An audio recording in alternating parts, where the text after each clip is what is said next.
Scan to unlock Sovi and ace your tests. Spring potential energy changes can be tricky, but we will solve this graph problem fast. Let's find where that energy shift is actually the greatest.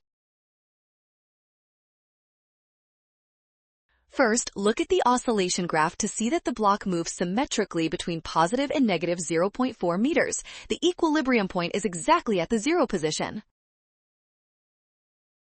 Next, remember that spring potential energy depends on the square of the displacement from equilibrium. We need to find the interval where the difference between these squared values is maximized. From 0.4 to 0.5 seconds, the block moves from equilibrium to maximum stretch. This creates the largest energy change.